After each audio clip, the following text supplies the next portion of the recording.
Dahil nag-request nga ang aking misis na magluto raw ako pagdating niya ng foodies. Kaya nga at this moment nagsibak akong ingredients. At kahit pa may hika, magpainit ng mantika. Tapos isa lang na ang sibuyas at patatas. Ang ginamit ko nga pala ay ang aking wok at grill pan para mabilis makapagluto at di kami magkabantuan, yeah. Pero syempre joke lang yon, kami ay nagmamahalan.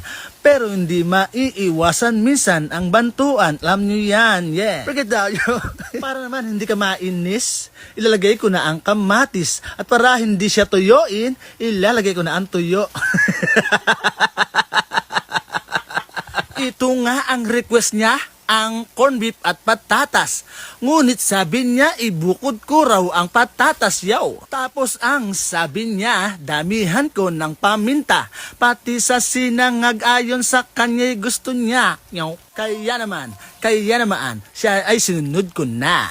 Kasi baka mamaya siya ay naglilihi na. At kung nagustuhan nyo itong aking video, mag-comment ka naman at para malaman ko kung saan umabot ang video na ginagawa ko. Pagkita nyo, pinaglutuan nga ng kamatis at patatas.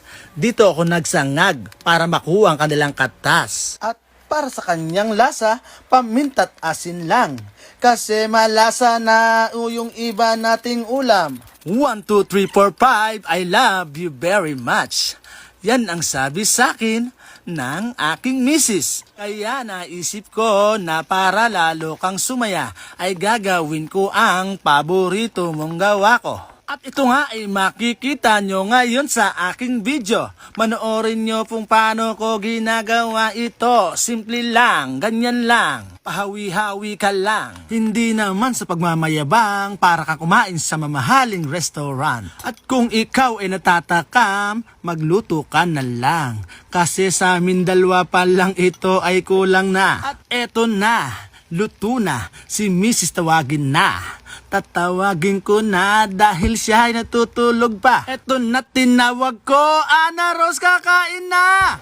Magandang buhay mga katiyan! At pinagluto ko nga si Robinson ng corned beef, patatas, ayan, meron ding kamatis, tapos ang favorite nating lahat, hindi pala ng lahat, kasi iba yung kumakain yan, tuyo! Kain na mga katiyan! After 17 hours and 39 minutes. Thank you. Ang sarap magkamay. Tsara masarap din. Sige.